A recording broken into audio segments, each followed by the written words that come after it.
So we're at 10:15. Good morning, everyone. Welcome to day 4 of TechEd. My name is Mahendra Sekharan. I'm a group program manager in the Lync engineering team.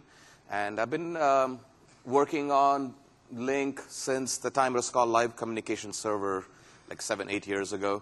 And I've been kind of with the product, working on the voice infrastructure for the past 7+ years. So I'm very excited to be here, and I feel honored and privileged to have the opportunity to talk to you guys about what are the considerations you need to have when you plan large voice deployments. So in terms of a quick agenda, here are the topics that we'll cover. I'll walk you through several topology options that you have in terms of deploying Lync 2010. So there are different businesses of different sizes with different resiliency and availability needs. So we have different combinations of topology that should allow you to meet your needs. And one of the biggest things when you deploy a workload like voice is that it's enterprise critical. Voice always working with high quality is very important for the business to be functioning and for your end users to be satisfied. And one of the infrastructure layers that directly influences the quality of experience is your network. So I'll spend a little bit of time talking about what are the considerations you need to have in terms of planning for your network, in terms of bandwidth, latency, quality of service, etc. So it should give you some insights to that. There are a few features that we've done in Lync 2010 that specifically address interoperability. This is when you interoperate with an existing PBX system or when you're interoperating with your local exchange carrier, your PSTN provider, because they have unique numbering requirements. And in the past, it wasn't very easy to configure Lync to be able to work well with those systems. And we've actually done some features to actually address them. And I will not be covering all the voice features that we have in Lync 2010 because Jamie earlier in the week had a session where he kind of presented all the different voice features that we have. And one other thing I will not be covering from a voice planning perspective, which is a very important piece, is how do you configure dial plans and routing. My colleague Cornel, I had a session I think the day before or yesterday, I don't recall, where he actually walked you through how to plan for dial plans and how do you configure routing so that when you have a very distributed deployment that you take the best path in terms of from a cost perspective or from a experience perspective. I'll spend some time talking about IP-PBX interop. Pretty much every business out there today probably has a PBX, and this is focused on IP-PBX, but it can be easily extended to your traditional PBX systems as well. And we at Microsoft totally acknowledge that we don't expect our customers to just rip your existing equipment and put in Lync and give us a thumbs up. This deployment is going to happen over a period of time, and during that period of time, we want to make sure that our product provides a good experience in terms of interoperating with your existing user base. There's a few investments we made in Lync 2010, which actually makes this interoperability much more efficient. And of course, in addition to audio, video is top of mind for everybody as well. So we'll kind of cover, what are the options available to you in terms of video interop. So at the end of the session, the key takeaways is in addition to understanding which topology will work best for you, you should have enough information about what are the considerations you need to have when you deploy enterprise voice in a greenfield deployment, or also like when you want to interop with an existing PBX. And then the reason the greenfield environment is interesting is there are a lot of our customers who actually start off with Lync when they start up a new site, when they buy a new location, say in Brussels, they open up a new location. Rather than wiring that office for a traditional PBX system, they just go start off with Lync over there. And so it provides a very easy migration path. So this is a very simplified view of the topology. I didn't want to throw a very complicated Visio diagram yet. There'll be a few more that follow later. So there's two main offerings of the Lync Enterprise Server. So we have what's called a standard edition, which is all the server roles that we have is consolidated in one box. So it is a very easy way to get up and running very quickly. So it's a single box install that should provide all your IM, presence, conferencing, and voice needs. Then we have an Enterprise Edition. Enterprise Edition is a much more scalable deployment option where you have several servers that you can deploy, and depending on your conferencing workload, you can choose to deploy a separate server for it, or you can consolidate everything. So just in terms of terminology, we have like 3 or 4 main server roles. The front-end server is the heart of the Lync system. So this is a server that takes care of authenticating the user, which allows the user to register with the system. It takes care of all the routing, and it takes care of all the IM and presence needs for the user. So you'll hear the term user services, and user services runs on the front end. And the back end, as the name implies, is pretty much the database backend server that we use to share state when you have a pool of servers. And audio-video conferencing, so there's a role called audio-video MCU, which is multi-point control unit. So anytime you have more than 2 people involved in a call, the audio and video gets mixed and gets distributed to all the participants. And the server that takes care of that function is the audio-video conferencing server. In a typical deployment, even if you choose the Enterprise Edition, we do allow co-location of the server as part of the front-end server role. So you don't need to get a separate physical server installed for this. But once your deployment goes over 10,000 users, we recommend that you have a separate audio-video conferencing server. And the reason is processing media is very intensive from a CPU and a memory perspective, and you do not want to impact the other core workloads of Lync by running audio-video on the same server role. The Edge server, if you need remote user connectivity for people who are outside your intranet or outside your corporate network to access Lync, without doing a VPN, the Edge server is the one that basically enables that function. And the Edge server gets deployed in the demilitarized zone, so it protects your internal network from the internet. And one key value prop, I was in Enterprise Connect in Orlando a few months ago, and this is like one of the major conferences for enterprise communications. And there was a lot of customers very excited about a capability that we offer in Lync called Federation. So Federation is the ability for you to communicate with another business who's running Lync without going through the legacy networks. So there's about, I don't know, it's about 5,000 customers, I think, who are in our Federation directory today. So which basically means about 5,000 of these customers can talk to each other and have a very rich experience. It's not just talking. When you use Lync, you get a full unified communication stack. So they can instant message each other, they can see their presence, they can do a video call, they can do data collaboration, and the Edge server is a role that facilitates the connectivity across enterprises as well. So that's another critical role the Edge server plays. The servers in the bottom over there are Exchange UM. The Exchange UM is our Exchange Unified Messaging Server, which provides the voicemail capabilities as part of our solution. And SCOM, of course, is Microsoft System Center, and it helps you kind of monitor how your Lync deployment is performing. On the right, we have a set of optional servers, and then the reason they're optional is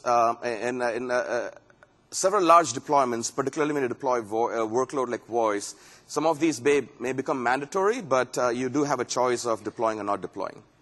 Mediation server is a role that has existed in Lync since OCS. But in Lync 2010, one major change that we've done is we allow you the ability to co-locate the mediation server with the front end. And there is a certain technology called media bypass, which I'll be talking about later, which enables that to happen. And the takeaway for you over here on that particular point is, in the past, in OCS 2007, we required a mediation server to be deployed in every branch location because you wanted to provide an optimal media experience. and you want the mediation server as close to the end user as possible. And that resulted in, like in a deployment like Microsoft, where we have over 100,000 users enabled for enterprise voice with Lync. We had like in the order of 100+ mediation servers in our deployment. By them moving to Lync 2010, they're able to cut it down to like a handful of mediation servers. There are certain scenarios where a standalone mediation server will still be needed, and this is when you have a SIP trunking with a SIP trunking provider. Given that there's certain protocol requirements we have for media bypass, a standalone mediation server will be needed. But we are working with all the leading SBC vendors, so they will be adopting the technology. So in the future, we don't expect this to be even required from an optional perspective. Then there's a few other servers. I'm not going to spend a lot of time talking about each of them because that's not the topic of this session. Group chat, if you want to have a group chat conversation, archiving. Monitoring, I think, is an interesting role from a voice perspective because the monitoring server is where all your call detail records and QoE records, QoE records are quality of experience records, get aggregated. And reports, there's several reports that we kind of ship out of box to help you kind of monitor how healthy your Lync deployment is. How many of you know about QoE metrics in Lync or OCS? Okay, a handful of people. So maybe it's worth explaining that. QoE stands for quality of experience. At the end of every audio or video call, the Lync endpoints actually submit metrics to the server. So Lync user A calls Lync user B. When the call gets completed, both of them submit metrics about the quality of the call. The metrics are all your network layer characteristics of the media stack observed. So at the end of the call, we'll collect metrics about what is the packet loss, what is the jitter, what is the latency, and there's something called MOS, which is mean opinion score, which is an aggregated view of the quality of the call. So all these metrics get collected, and they get reported up to the monitoring server, and the monitoring server can have reporting based on location. So if during a particular time of day, if users in Amsterdam are calling London, and for calls for that particular location on that particular WAN link is having a lower quality, admins can get alerted to it and basically work with the networking team to fix any network issues between those two sites. And that's the value the QoE reports and the reporting that we build on top of monitoring server provide. The director is another optional role. It just provides, you can think about the director as an authentication engine that determines the right machine a user is homed in and then routes it to it's almost like a proxy with authentication. That's what director does. From an overall deployment model, actually one change we've done in Lync 2010 from OCS 2007, we introduced this notion of sites. In the past, the notion of site was not really built into the topology. Now, the Lync topology is very site-aware. So you have the notion of central sites, which are, you can think about them as your data center sites. And the central sites have several pools deployed, enterprise edition pools or standard edition servers. And then you have branch sites. And every branch site has affinity to one central site. So if I take an example, you could have a data center in Amsterdam, and all of Western Europe could be branch sites, connecting up to the data center in Amsterdam. And the reason that is important is, I think Paul had a session yesterday on high availability and resiliency. For us to determine who is your backup server, we use the central site, branch site hierarchy. And the other thing this hierarchy helps you with is in terms of policy assignment. You can actually have more control in terms of the granularity of policy assignment now with Lync. And you can choose to assign a policy globally, which means for all users in your deployment, they get the same policy. You can choose to do it on a per site basis or on a per user basis. So, particularly since we talked about the network, if things like if you have a WAN connection that is constrained or doesn't have enough capacity, For the users in that particular site, or for some of the users in that particular site, you can decide to turn off video. And so the hierarchy that we actually built into Lync 2010 gives you a lot of flexibility in terms of policy assignment. So I'll step you through 3 reference topologies. And the reference topologies are kind of cite the typical deployment when you have, based on the number of users and based on what your needs are. What you see now is components that are needed in your deployment that are non-Lync, that are not Lync components. So you have Active Directory, you have Exchange, and you have a reverse proxy to route your web traffic. And this most enterprises have. And if you're a small location, like 5,000 or 6,000 users, and if you need to enable Lync Voice, all you pretty much need is a standard edition server, which is the server that I talked about, where all the server roles are consolidated into one physical install. And you'll have a PSTN gateway if you need connectivity to the PSTN, or you can actually do direct SIP to a PBX that connects you to a PSTN. And on the left over there, the Edge server, like I said before, if you need remote user connectivity, so people are at home and are wanting to make and receive audio calls or participate in conferences, then the Edge server can be deployed. On the top right over there, the survivable branch appliance. This is if you're in a branch, if you have a branch location and you want to provide highly available voice to users in that location, which is resilient to the WAN connection to the data center, then you can deploy a SBA. So so from this figure, it's fairly easy to see that a simple deployment for about a few thousand users is not very complex at all. And we have a lot of customers actually in the 300-400 user range who actually decide to go with the standard edition approach because it's very simple to install and very easy to manage. And actually, in the one point I want to call out, which is again an enhancement in Lync 2010, we did a lot of investments in Lync 2010 so that resiliency is built into the system. So there's no single point of failure. In the past, when you had a standard edition server deployment, when that standard edition server is taken down for patching or for maintenance, all your users lost service. But in Lync 2010, we actually have the failover capabilities, so we can failover and offer all the critical workloads even when during maintenance. So one very simple HA option is to basically have 2 standard edition boxes that are paired with each other, with one being the primary and the other being the secondary. So when the primary goes down, the clients will automatically fail over to the secondary server. So this is a slightly more complicated deployment. So it's a single data center install, but it is for about 100,000 users. So if you have like 80, 90,000 users, you can actually decide to deploy the enterprise edition. So right now you see the front-end pool, which is like a pool of servers. You can have up to 8 machines in a front-end pool. The director is there, and there's a gateway for PSTN connectivity.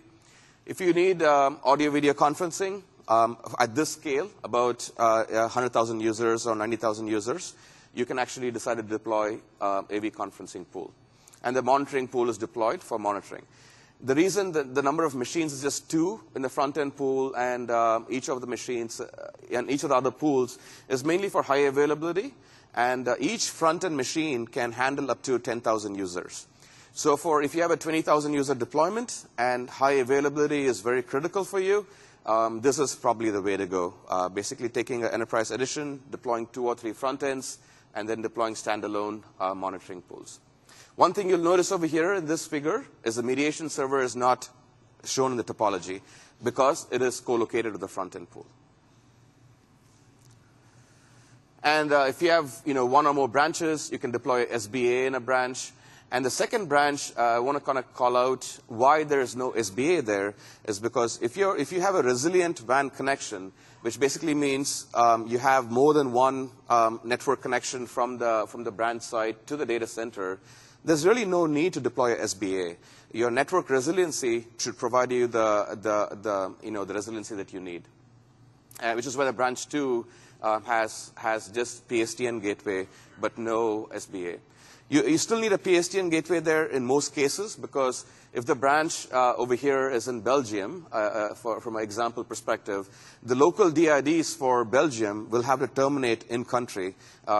Typically, the Belgian telco will not terminate their local numbers to a data center in Amsterdam. There are SIP trunking providers that will do that, but if you have a regular PSTN connection, this is what you would need.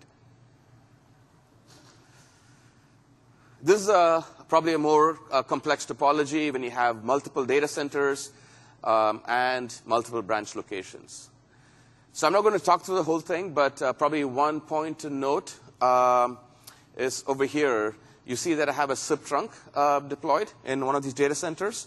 And to kind of just re-emphasize the point I made earlier, when you have a SIP trunk, you'll need a standalone mediation server. But this should go away in the future as the SBCs start supporting some of the forking and other SIP requirements. Yeah, so I'm not going to talk through this, but this kind of gives you an idea that, from a topologies perspective, Lync has a lot of flexibility in terms of deployment options to meet your particular needs from a business.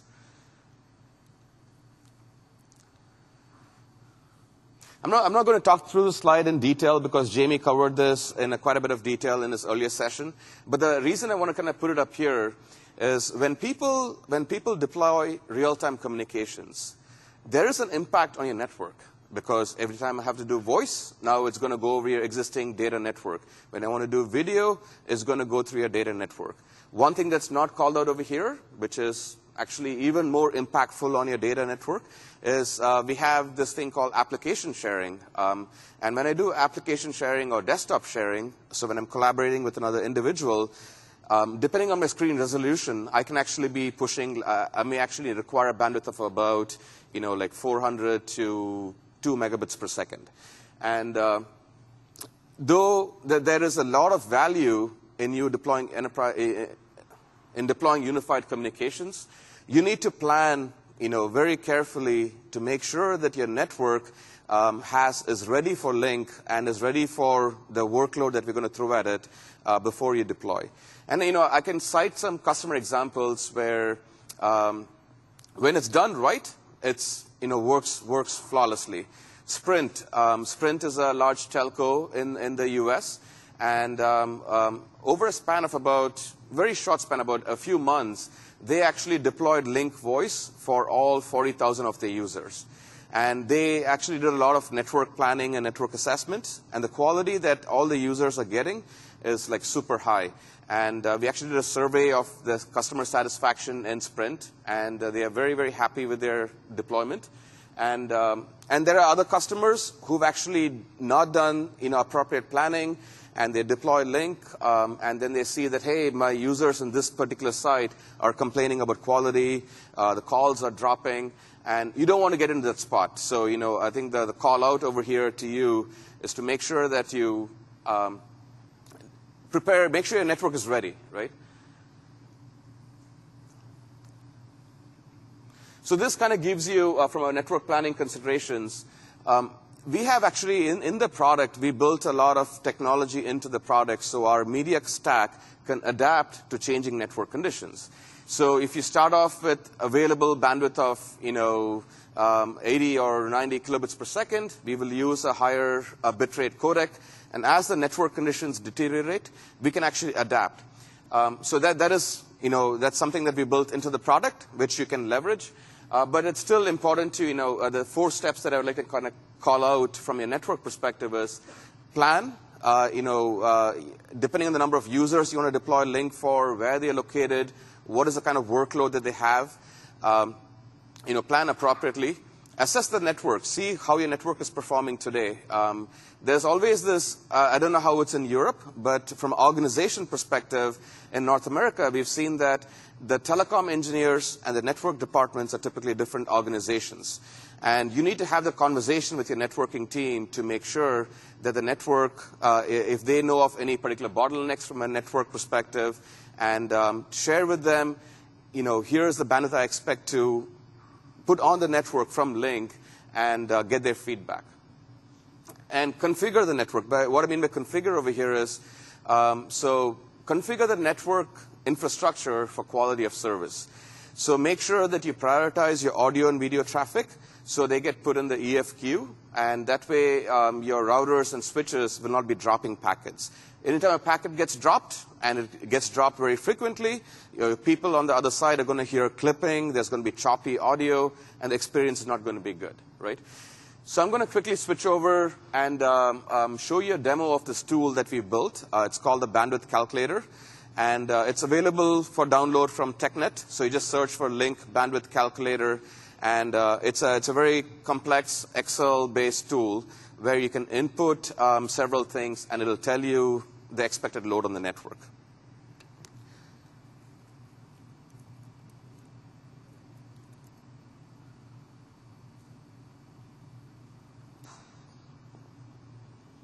Sorry.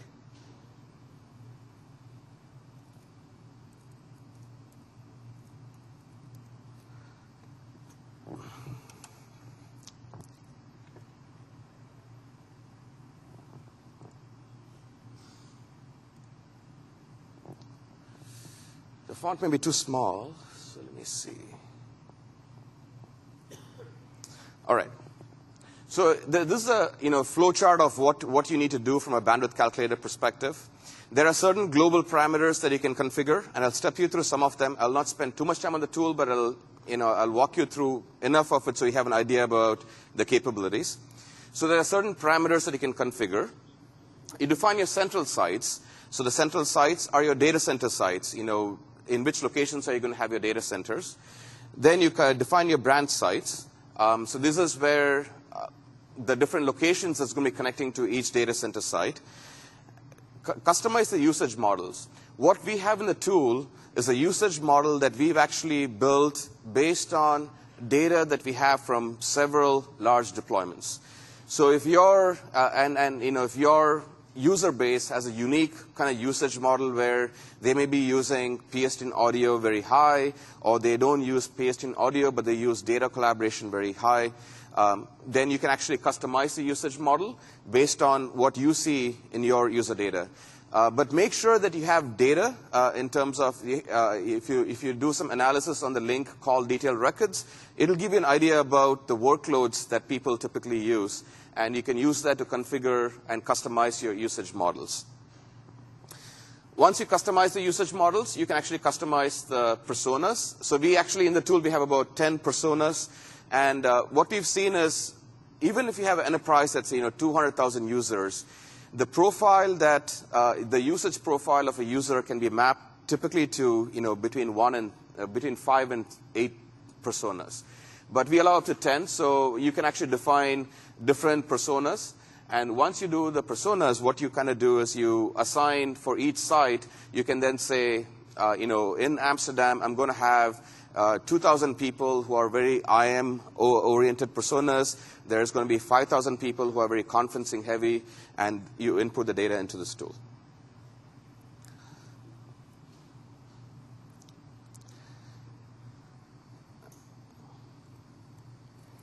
So when I talked about some of the global parameters that you want to have, so there's a few over here, but then I'll just kind of step you through the rest. So you can choose the display units for your bandwidth, whether you want it to be kilobits per second, megabits per second, or gigabits per second. And you can actually set thresholds where you can flag in red, flag in red when the WAN usage exceeds a certain threshold. The reason the default is 30% is a lot of customers have WAN connections that are pretty big, but they use it for their business critical applications as well. So they want to make sure that the bandwidth they allocate for Lync is an acceptable percentage, so it doesn't bring down the quality of their other mission critical applications. And so in this example, you'll see that there's 2 central sites, and one is Amsterdam, the other is London. And from an editing perspective, the gray cells are computed cells, so you cannot edit them. And but as you enter data in other parts of the tool, it should auto-populate. So from a central site perspective, you define what is the WAN link speed, and actually there's a few things you can define. You define the number of users with particular profiles. And then once you input the number of users, the total over there will get updated. So once you configure central sites, you can actually go to the branch sites. For each branch site, you'll notice that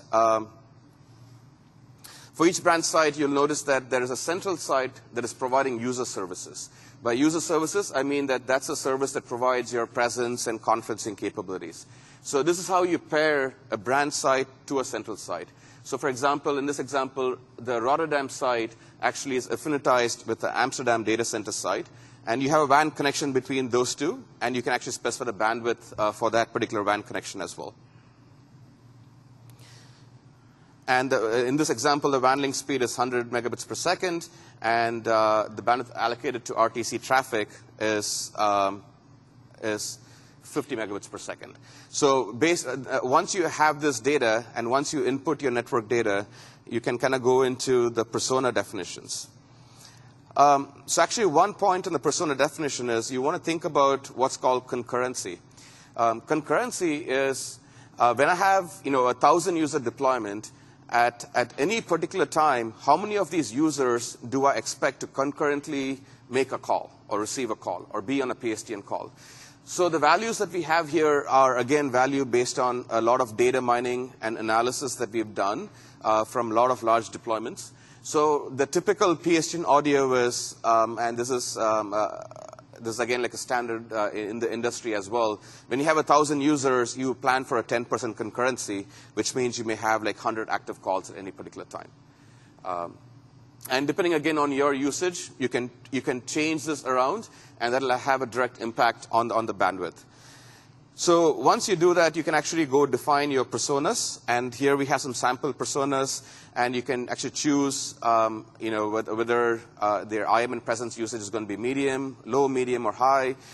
You can actually, for a particular persona, you can say the peer-to-peer audio is going to be high, and all the workloads in Lync that is going to put a tax on the bandwidth is actually captured over here. So you can define the personas that belong that are appropriate for each class of users. And once you do that and you type all the data in, there's a very easy way for you to get a graphical view of, are you ready in terms of the bandwidth required and bandwidth available. So if I can zoom in here. So in this side over here, you'll see that for Amsterdam, the bandwidth required is 52,000 kilobits per second. And the available bandwidth does meet the needs. So to give you a quick demo, I can actually, for example, if I go back to the central sites, it was 52,000 over here. If I go to the central sites and say like 6 months down the road, you want to enable voice for another 10,000 users. So if I just go here and I make this number 20,000, and I go back to the graphical results, you'll see this gets updated. So this is how, as you roll out Lync, you can use this calculator to make adjustments. And as you deploy and continue monitoring your usage profile, you can actually make adjustments and then plan appropriately, right? There's a few other tabs in here which gives you more details about the deployment readiness. If there's a particular site based on the profile you entered where the bandwidth exceeds the available bandwidth or it's over the threshold, they'll get flagged over here, and then you can work with your networking team to get it addressed. And there's a lot of advanced tweaking that you can do. So if you go to, I'll include a link of this tool in my deck, and you should be able to download it. And there's documentation that comes with the tool where you can make a lot of advanced adjustments if you choose to.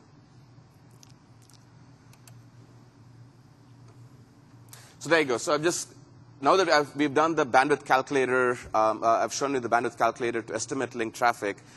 You can actually assess your network infrastructure. There are a lot of network assessment tools like that's done by third parties who will actually crawl your network and tell you hop by hop latency, right? Between router 1 and router 2, here's my available bandwidth, here's my latency, and here's my packet loss. And you can actually assess your network infrastructure using those tools. And I already talked about quality of service configuration. And actually, QoS configuration, one thing to note, which again we've observed in a lot of large deployments, is the configurations do tend to drift. It drifts because I set up a router, like 6 months later, somebody is making some changes to it, or they re-image the router, and the settings get lost, and then we start seeing issues. So in the Microsoft deployment, we've actually seen issues where when about, I don't know, like 2 years ago when you deployed it, everything was working flawlessly. Over a period of time, people have been changing things and people have been upgrading, and the configuration has drifted. So now what we've invested in is tools to actually monitor these configuration drifts. And when a configuration drift happens, we get alerted, and then we can go fix the particular network equipment.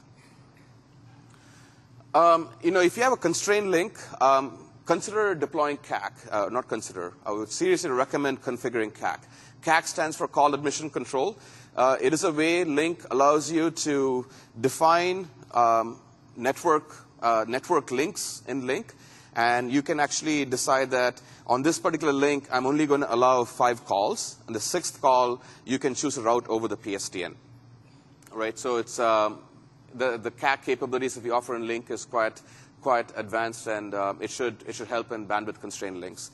And then the goodness about the CAC support that we have in Lync is that you do not need to configure CAC for all your network locations. If just the link between Brussels and Amsterdam is bad, you can choose to just configure the subnets between Brussels and Amsterdam for call admission control.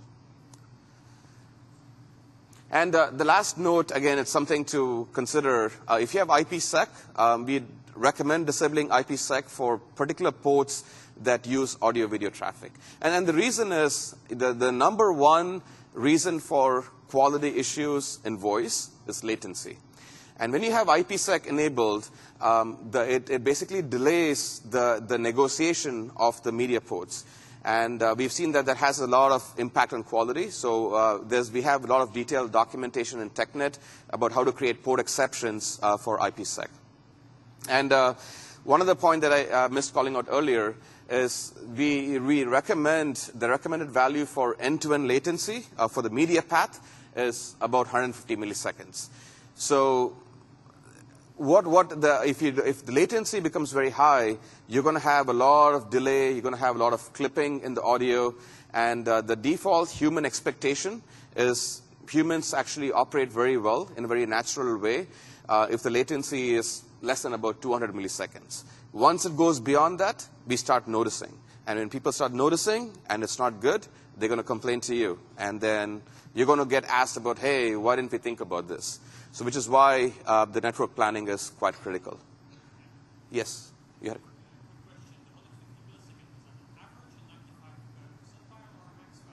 That's a max value. Yeah, so this is this should be the average value, actually. Yeah.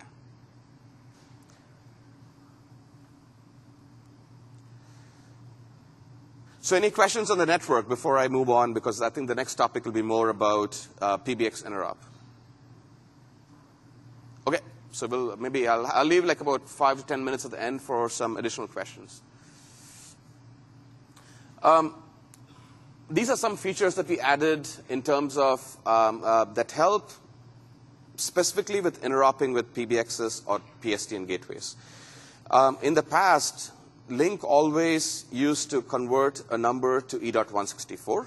So anytime I dial a number, say I dial a number in Netherlands, I dial 31 something, it'll put a +31.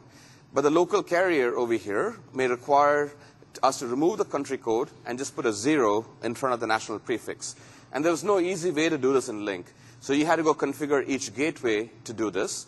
And or even PSTN systems do not sometimes understand a plus because people do not dial a plus in a PBX phone. So, and their dial plan may just require a 0 followed by national prefix. And we have something in the voice routing where on a per route basis, I can configure translation rules that can change the number before going to the PBX or to the PSTN gateway. And the example over here is if Alice is calling London using a gateway in Seattle, our local exchange carrier in Redmond, who is Verizon, doesn't understand plus because they're a wireline carrier. So we actually remove the plus and put 011. But at the same time, if we are calling London, using a gateway located in London, you'll notice that we remove the international, the country code and put a 0 in front of it, because that's how numbers are dialed in the UK. So it's another simple feature, but actually if you think about it, when you have a large number of gateways, you don't have to go configure 30 gateways to do this number manipulation. You do it in just one place, right? So that's the value that this feature provides. The second one is actually more interesting. The reason we did this is we got a lot of feedback from customers about when I interrupt with PBXs, and I have a 5,000 user company. I move 500 users to Lync. Whenever the Lync users call a user on the PBX, the PBX users see the caller ID differently than they used to before. And we want to make this migration very seamless. For example, most companies, when I'm calling an internal user on the caller ID, they just rather show the extension of the user and not the full number. So we provide some caller ID presentation controls which allow you to manipulate the caller ID based on the particular trunk that you're connecting to, right? So it's another. You can think about a simple feature, but it adds a lot of value. We got a lot of good feedback on this feature. I talked about Exchange, and one key takeaway over here that I want to kind of share, which is new in Lync 2010, is with Office 365. There's a large set of our customers who rely on Exchange, in Office 365. So we did a lot of work in Lync 2010 to make sure that if you have Lync 2010 deployed in the enterprise, you can still work with Exchange Unified Messaging in the cloud. So we provide pretty much all the combinatorics should work. And even the administration of Lync in terms of working with voicemail systems have been simplified in Lync 2010, and it should enable you to get voicemail up and going a lot easier than before.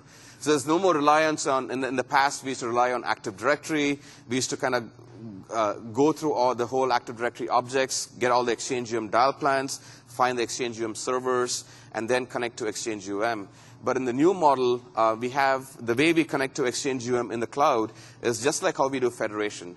We leverage our edge server to connect to Exchange, so it makes the configuration very simple. And this is something that a few people actually asked me in the booth as well. We do support and Lync deployed in different forests. They don't have to be deployed in the same AD forest. So again, from a deployment perspective, that's something that your enterprise may have. It may be worth noting. So from a Lync telephony deployment, most of our customers, or all our customers, fall into one of these three buckets, right? There are customers that have truly bought into the vision of unified communications, and they're like, yes, we want to deploy Lync, and we do not want to renew the maintenance agreement on our existing PBX. So get us to 100% running on Lync as soon as possible, right? That's great, and that's where we'd like all of you to be. And then there's a set of customers this is a more pragmatic scenario. This is what happens in a lot of deployments where they have a very complex deployment, hundreds of locations, and they want to still use Lync for several locations, and they want to have a plan gradually to kind of migrate away from the existing PBX. So I want to connect with the PBX and coexist with the PBX in a seamless fashion, right? So that's another kind of bucket of customers. And there are customers who've decided to, who've made investments in products like Cisco quite recently, and it doesn't make business sense for them to upgrade or, deprecate their Cisco investment. So, but they love Lync for IM and presence and data collab, and they may say that, hey, I'm going to keep my telephony on the PBX, but I want to leverage Lync as a presence platform, which is fine as well. So, in terms of how you can accomplish, if you fit into one of these three things, what are the things you need to do for each of them, right? So for replacing the PBX, in terms of connecting with the PSTN, you have two options. You can choose to get a SIP trunk from a SIP trunk provider, and the industry trend today is, compared to like 2 years ago, we are seeing a very steep increase in the adoption of SIP trunking. And the goodness of SIP trunking, as you do your planning, is SIP trunking in the future will allow you to do more than just audio, right? Once I have a SIP trunk set up, it's an IP connection, so I can have a very rich experience with whoever I'm talking to. So SIP trunking, if you have a choice, I would recommend, you should try SIP trunking. Or if SIP trunking is not available or it's not practical for your particular enterprise, you can choose to, have a gateway to connect to the PSTN. And the implications is everybody's using Lync. They have Lync phones. They have Lync on the desktop. They have Lync on the laptop. They have Lync on the mobile phones. Lync everywhere, right? The second option is if you want to connect to the PBX or coexist with the PBX. There's a couple of ways you can connect to the PBX. You can go direct SIP. By direct SIP, it basically means you can take a Lync server and have an IP connection to a Cisco PBX, and it'll just work. We've already done the interop testing to make sure that we can interoperate with each other, and all the leading PBX vendors are supported. The other option is to actually get an IP PSTN gateway from one of our partners like NET or AudioCodes or Dialogic, and they will do the conversion from interworking between Lync and the existing PBX. So if you have a TDM-based PBX from Nortel, from like a BCS 50 from several years ago, and you want to connect Lync to that particular PBX, you can actually use IP PSTN gateway to do that interworking. And in this scenario, you can choose to, for all your remote workers, people who are on sales, who are working from home, who are traveling a lot, maybe Lync is a better solution for them because they don't have to be next to a desk phone. They're able to take their phone everywhere they go.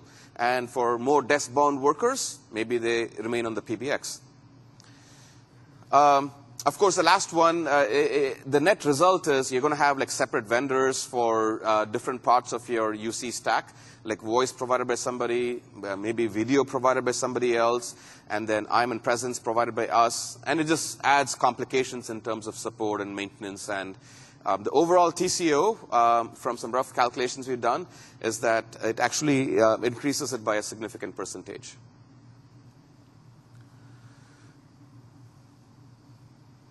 I'll try to skip through this. Yeah. I think I've talked to all the points over here. So in terms of IP PBX interop, I want to do a quick recap of the pain points we had in the previous releases of Lync, which was OCS 2007 R2. The problem was, the main problem was in R2, direct SIP required media to be routed through the mediation server, right? In branches, when I have like 50 branch locations, deploying a mediation server over there is very painful. A lot of times in these branches, you do not have IT personnel. So deploying a Windows server over there, managing it, configuring it, and getting it right is very expensive. And if you don't do that, the media can actually trombone through the WAN if you deploy the mediation server in the data center site. And if I have a user on a branch site calling another user on the PBX phone in the branch itself, you're going to have your media actually go through the data center site, which can actually cause quality issues as well. So that was one of the main problems that we had in R2. And this is a visual representation of that, where I have PBX endpoints and mediation server. The yellow line is the media path, and the red line is the signaling path. You see both of them go through the mediation server. And then the cost of operating a server, a single server, actually per year is about $4,000 or $5,000. This is including manpower and the hardware cost and everything else. So it adds up. In Lync 2010, I talked about media bypass earlier, and I'll explain to you in more detail what it is. Media bypass is about the mediation server bypassing media, in the sense that it will continue to remain a signaling path, but it will not terminate media. Anytime a component terminates media, it is an expensive thing, because when I terminate media and I transcode, it adds jitter into the experience. And the media, when you have media bypass and the client, a Lync endpoint calls another gateway. When you have media bypass enabled, the mediation server will basically, the way it works is the client will always send its SDP, and we have something called bypass ID, which is very location dependent. And we have the logic in the server to determine under what circumstances we want to bypass media. And we will bypass media only if the situation demands that media bypass will help in the experience. And I have a few graphics right after this that can kind of explain that. And one point to note is when media does not get bypassed, so if you enable media bypass, the client to gateway, the codec that will be used will be G711. So again, going back to your network planning, make sure that you account for media bypass in your planning considerations as well, because G711 is a higher bitrate codec compared to RT audio. And the last point actually is the one that I was referring to in terms of having a direct impact on the TCO, where it enables a very lightweight mediation and that allows you to co-locate with the same server as your front-end box. So when you have media bypass, this is a graphic view of how signaling and media flow. The signaling will continue to go through the mediation server, and the media will connect directly from the Lync endpoint to one of the gateways or a IPPBX as well. So there's two ways you can configure media bypass. You can actually say that I'm going to bypass always. There's a place in the Lync control panel where you can just check this box, and then it basically does bypass all the time. Or something using network configuration setting. By network configuration setting, so in Lync 2010, we introduced the notion of network configuration, where I can classify a location into a series of subnets. So every location is identified by the subnet that's associated with that particular location. And the client IP address gets mapped to a subnet. And if the subnets of where the mediation server is located and the client is located kind of match, that basically results in media bypass happening or not. So this is the screenshot of where you do this in the Lync control panel, so you can just enable media bypass there. So from an inbound logic perspective, the way it works is the mediation server will get an invite, and it knows the IP address of the media gateway. So from the IP address, it can determine the subnet, and from the subnet, it can determine the location. And it actually takes, the mediation server will take the SDP that it received from the gateway in addition to its own SDP and sends it down to the client. The client makes a decision if the IP address and the subnet the client is located in matches where the gateway is located in, the client will basically pick the gateway SDP, right? So that in a 10,000-foot view, that's how it works. So then that will result in media going directly between the client and the gateway. So for outbound calls, it's kind of similar, where the client will send its location and bypass ID in the SIP invite. The mediation server will determine the gateway's location right before routing to it. If it knows the gateway is in the same location as the caller, it will take the client SDP. SDP stands for Session Description Protocol, and that's the one that is used for media negotiation. It takes the client SDP and passes it on to the gateway so they can negotiate media directly. So that's what media bypass is all about.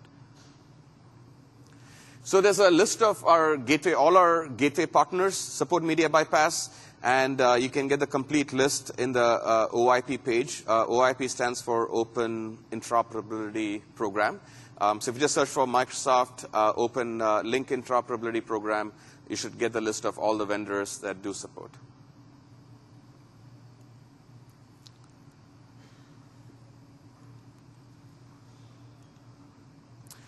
So this is a set of graphics that, if you have an in-branch call between a Lync endpoint and a Cisco phone. So in this scenario, when you have media bypass, you'll notice that the media stays locally and goes to the Cisco media termination point, although the signaling actually is going to the Lync data center. So this is a very easy way for you to configure media bypass, and the media path will remain local. And the good thing about the advantage of this is even if a WAN connection goes up, and any active call will continue to stay up if you have this model, because the media is flowing locally. This is the scenario between for a Lync in branch and a Cisco phone that's in a central location. And this is where I think the media bypass logic I explained to you like a few minutes ago comes into play. When the Lync client makes a call, the mediation server determines that the Lync client is in a different location or has a different bypass ID compared to the gateway. So it is going to say, I'm not going to bypass this call. And the reason it is not bypassing this call is across a WAN connection, RT audio performs better than G711. Because RT audio, like I said, is a very adaptive codec. So on your WAN, it actually, first of all, it starts off as a lower bitrate codec. It consumes less bandwidth than G711. And it's got a lot of healing capabilities. So on your WAN connection, if things start fluctuating, RT audio will adapt to those conditions. But G711 is a fixed rate codec. So you'll start seeing audio quality issues if you use G711.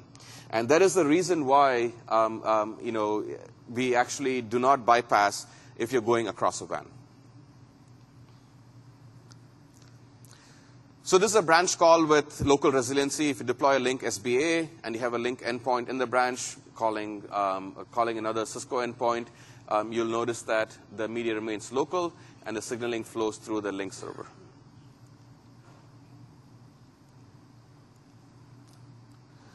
So this is just it's a very high level kind of migration and coexistence plan.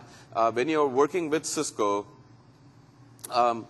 the way you configure, you can use the ISR as a gateway, and the signaling will go through a Cisco call manager, and you can have direct connection between Cisco and Lync. So there's a lot of details in our documentation portals in terms of how you can coexist with different PBXs, and this is just a sample thing. And this is a slightly different variation where I have multiple sites, and a typical connection when you have a Cisco deployment.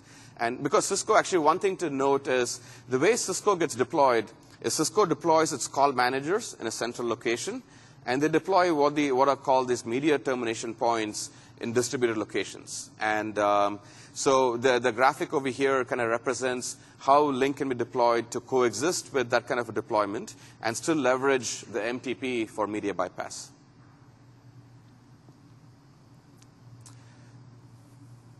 The key takeaways from our IP-PBX interop is integrating natively, can allow for a low-cost proof of concept.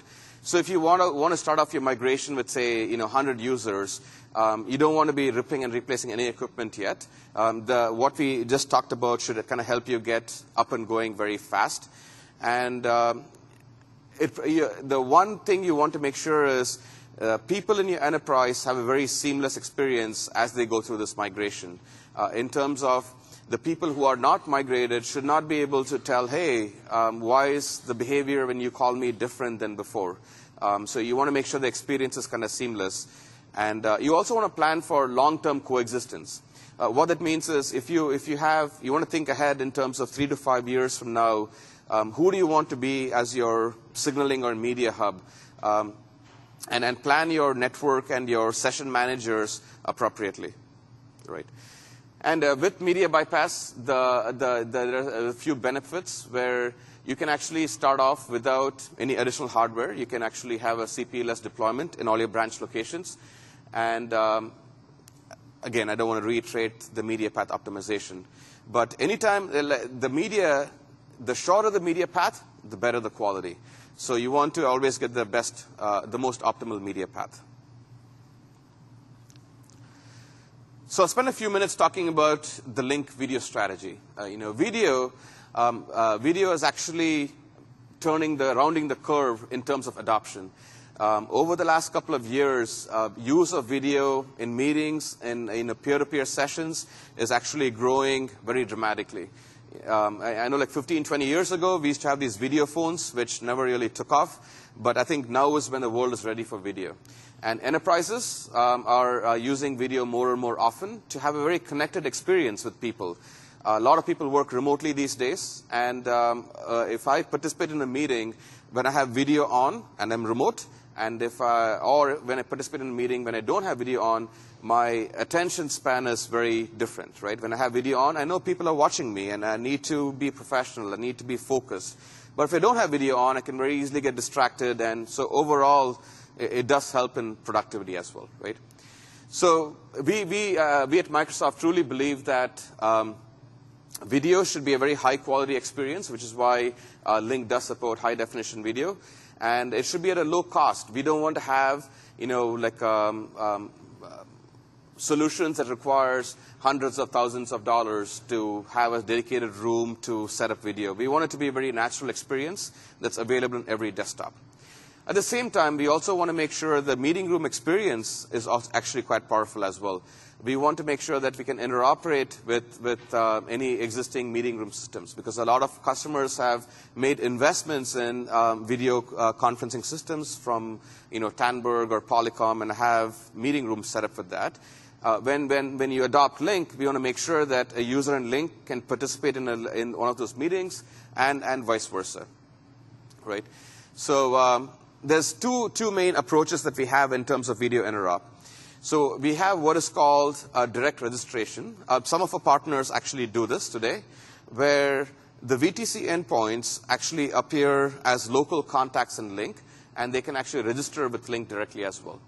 And so all the multi-party mixing for this audio-video call happens on the Lync audio-video conferencing server.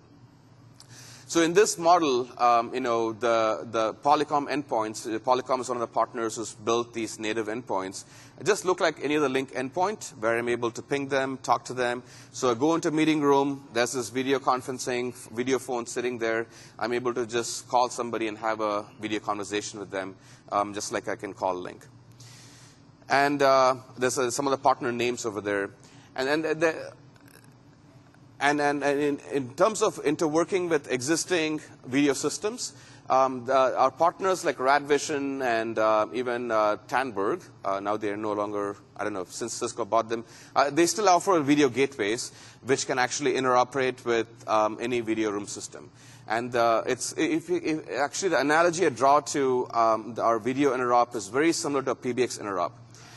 We, just like in SIP interop or for PBX interop, we can have a direct SIP connection to a PBX or have a gateway in the middle to mediate. That's the exact same model for video. And we do acknowledge that the ecosystem for communications is quite broad and rich, and that we need to have a story to be able to work with every system out there. And between these two models, we have a very good coverage across all the different video conferencing systems. I actually want to do a demo of connecting to a video room, but I had issues connecting earlier, so unfortunately I cannot.